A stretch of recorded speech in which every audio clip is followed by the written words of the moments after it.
last 72 hours.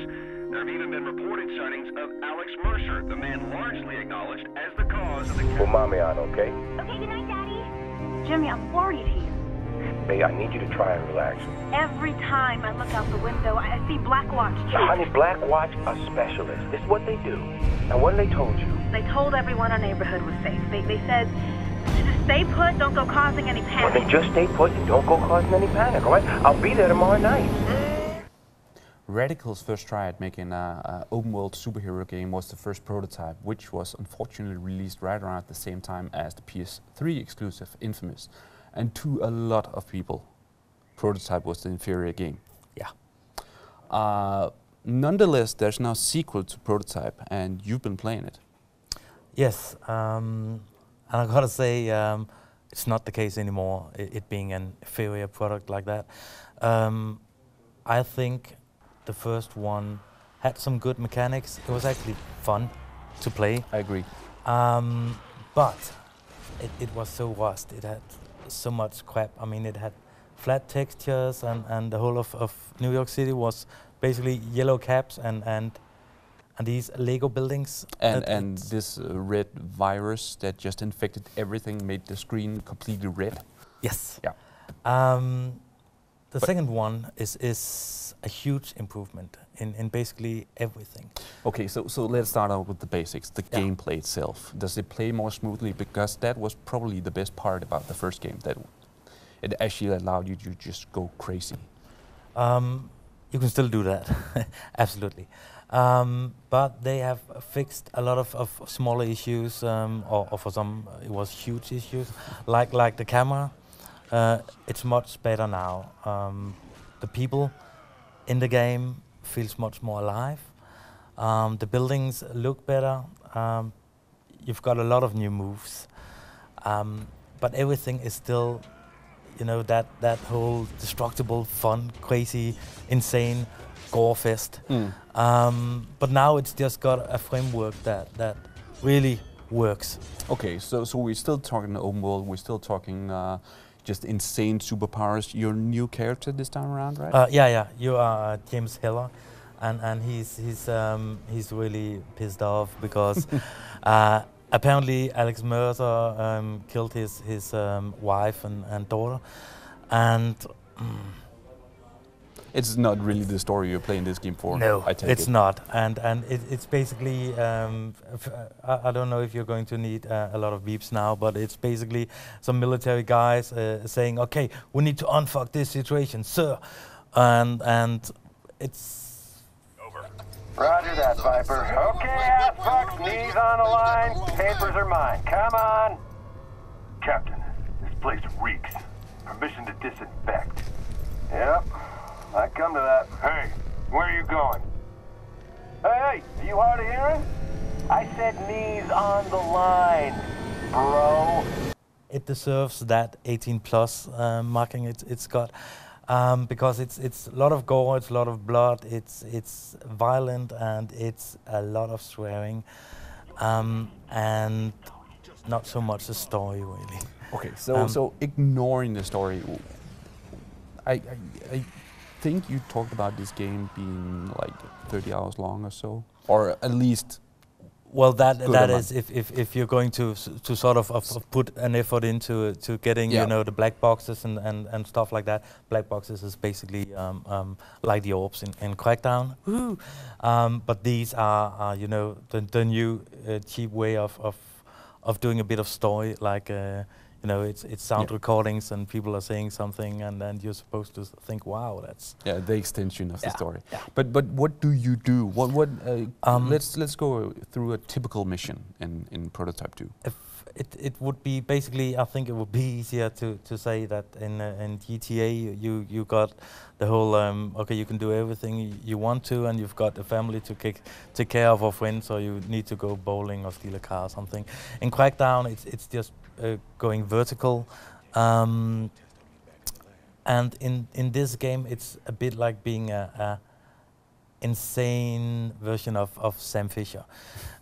You kind of go stealth all the time, and then you need to. He's got that ability where he can sort of morph into the last victim he had. Yeah. And you need to use that in a lot of missions. Where it differs a bit is you've got all these sort of bonus missions. Like if you want to kill target A, it's better if you can sneak in and kill him unnoticed, and that opens up a whole different kind of gameplay in this one. I think much more focus on doing that, exactly sneaking around. But you get different skills by leveling your character. Of course.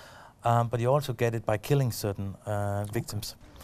And the amount of skills you can get is insane this time.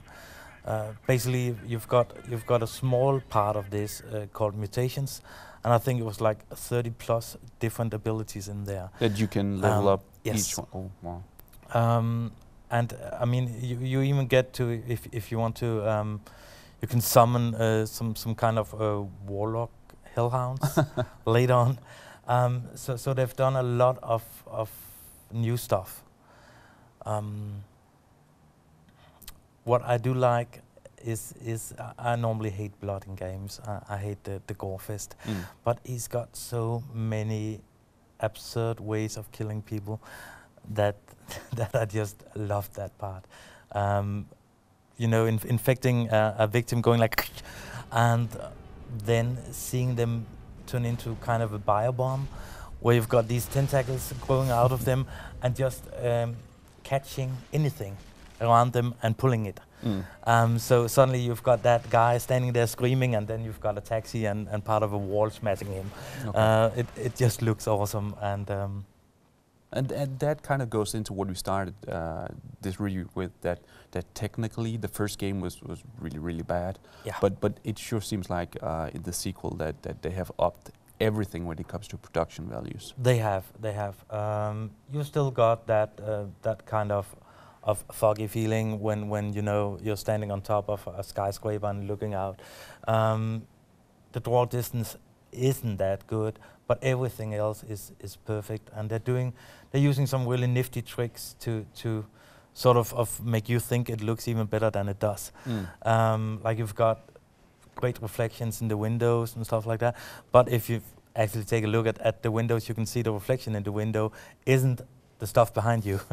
But it works, and it works when everything is moving, and I think that's quite important. The same goes for the characters. All of them look different. That's quite good. Again, for me, it's important anyways. So if you're into superhero games, even if you're into open world games and just like causing utter chaos in a game world, this is the game for you? Yes, definitely.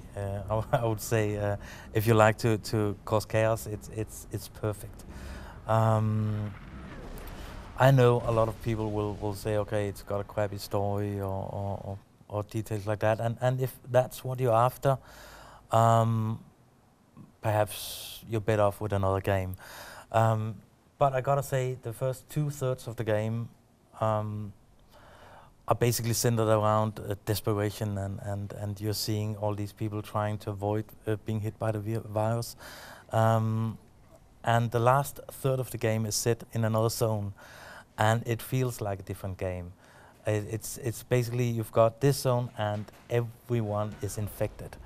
So this is just like being in another kind of game. And also the story improves a lot in the last third of the game. And I actually ended up thinking it was a good story, even though 2/3 of it was kind of, well, cheap. If you didn't like the first prototype, I don't think you're going to like the second one either. Okay. But if you like that just a tiny bit, I think you're going to love prototype 2. I did, simply because it feels like the game prototype 1 should have been. And I think even though, you know, even in the Game Reactor Network, we're kind of discussing if this game is just good or if it's great or fantastic. But I think everybody agrees on it's a much better game than the first one.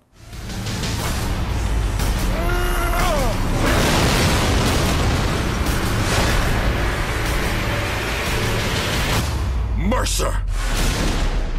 It would have been quick, but now I'm gonna make you suffer.